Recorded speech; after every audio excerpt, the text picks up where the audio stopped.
जिस तरह से इंसान की ताकत उसकी बाजुओं में होती है, उसी तरह सेना की ताकत उसका गोला बारूद का भंडार होती है।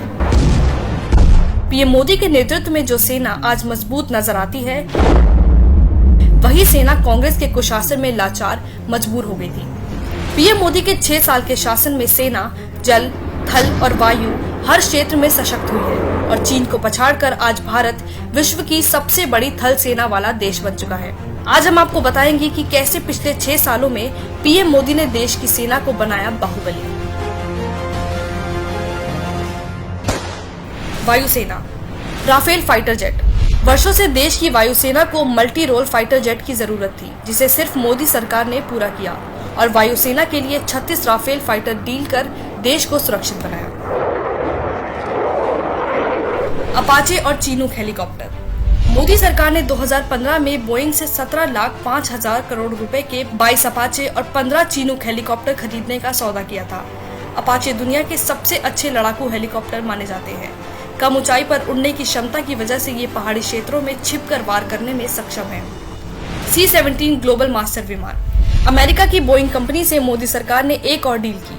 इसमें उन्होंने उनसे उनका C-17 ग्लोबल मास्टर विमान खरीदा। ये विमान किसी भी मौसम में लंबी दूरी तक बड़े लड़ाकू उपकरणों और सैनिकों को ले जाने में सक्षम है।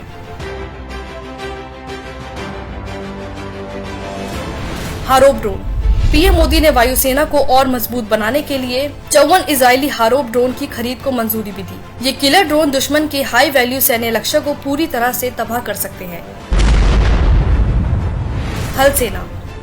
S-400 missile defence system. S-400 missile defence system को दुनिया में सबसे अत्याधुनिक माना जाता है। पीएम मोदी 40,000 करोड़ रुपए खर्च कर इस मिसाइल डिफेंस सिस्टम की 5 रेजिमेंट को खरीदकर देश की सेना को मजबूत बना रहे हैं। T-90 tank. मोदी सरकार ने 464 T-90 भीष्म टैंक के लिए रूस से 13,448 करोड़ रुपए का समझौता किया, जिसके तहत नए T-90 टैंक अपग्रेड होंगे और इन्हें भारत में ही बनाया जाएगा।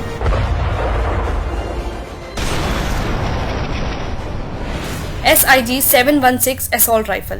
भारतीय सेना को 72,400 नई SIG-716 असॉल्ट राइफलों से लैस करने के लिए मोदी सरकार ने अमेरिका की कंपनी सिग सॉयर से 700 करोड़ रुपए का समझौता किया। Bullet proof jackets.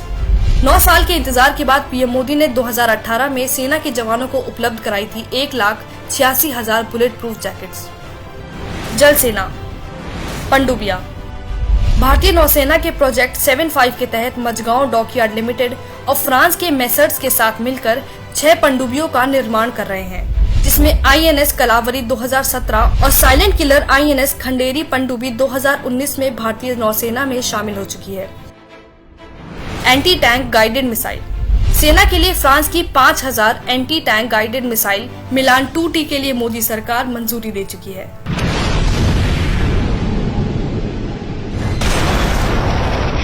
सेना को सशक्त बनाने के लिए पिछले 6 सालों में मोदी सरकार ने सेना को ये हथियार देने के साथ उनको अपना काम करने की पूरी छूट भी दी, चाहे वो दुश्मन देश को उसी के भाषा में जवाब देना हो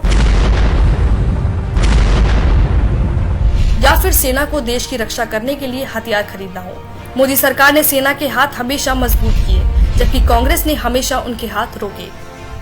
1962 में जब चीन ने भारत पर हमला किया, उस वक्त ना तो जवानों के पास ऐसे हथियार थे जो चीन के सामने टिक पाते और ना ही भीषण ठंड से बचने के लिए गर्म कपड़े थे। उस समय सैनिकों को पतले कपड़ों में माइनस के तापमान में युद्ध लड़ना पड़ रहा था। इतना ही नहीं, कांग्रेस अगर समय रहते मिग जैसे फाइटर जेट को अपग्रेड करती रहती तो देश में मिग फाइटर जेट बार बार क्रैश नहीं होते। 1971 से 2012 के बीच 422 मिग दुर्घटनाग्रस्त हुए, यानी हर साल 12 मिग दुर्घटनाग्रस्त हो गए, जिसकी वजह से दुर्घटना में 171 पायलटों को शहीद होना पड़ा। कांग्रेस इतनी निर्दयी हो चुकी थी कि बुलेट प्रूफ जैकेट के लिए सेना को 10 साल इंतजार करना पड़ा।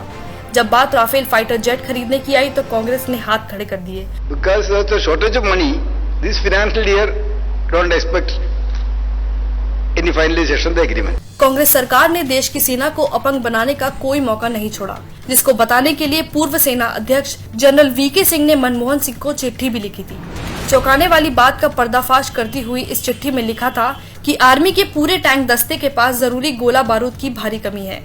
इसके साथ हवाई सुरक्षा के लिए इस्तेमाल में लिए जाने वाले 97% हथियार और उपकरण पुराने पड़ चुके हैं। थल सेना के जवानों के पास हथियारों की कमी हो गई है। उनके पास रात में दुश्मन से लड़ने की क्षमता की भारी कमी और इसके साथ लंबी दूरी तक वार करने वाले तोपखाने में पिनाका व स्मर्च रॉकेट सिस्टम की भारी किल्लत है। मगर कांग्रेस ने उनकी बात को अनसुना कर दिया।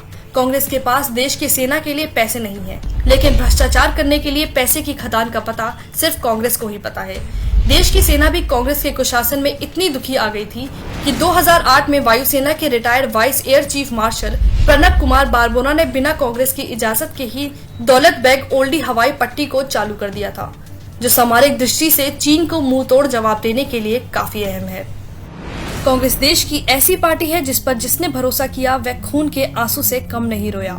देश की सेना और जनता को हर समय निराश करने के साथ धोखा भी कांग्रेस देती आई है। राहुल जी ऐसे 10 उंगली के नागते थे, 10 दिन में कर्ज माफ कर दूंगा, लेकिन अभी इन्हें कर्ज माफ नहीं किया है। संकट में जनता और सेना का हाथ पकड़ने की जगह कांग्रेस उसी हाथ को काट देती है और दुश्मन देश के साथ हाथ मिला लेती है। कांग्रेस सरकारों के समय में चीन बॉर्डर पर निर्माण का कार्य करता रहा और कांग्रेस किसी शराबी की तरह नशे में धुत होकर बेसुध पड़ी रही। लेकिन मोदी सरकार ने कांग्रेस की गलतियों को सुधारते हुए सीमा पर सड़क निर्माण का कार्य तेजी से किया। LAC के पास पुल और सड़कों का जाल बिछा दिया, जिसका असर ये हुआ कि भारतीय सेना चीन को उसकी भाषा में मुंहतोड़ जवाब दे पा रही है। देश की सेना शुरू से सशक्त और मजबूत है, लेकिन कांग्रेस ने अपने स्वार्थ के लिए देश की सेना को हर मोर्चे पर नकारा साबित किया। अब समय आ गया है कि ऐसी देशद्रोह पार्टी को जड़ से खत्म कर देश की सेना को मजबूत और देश का ऐतिहासिक गौरव वापस हासिल किया जा सके।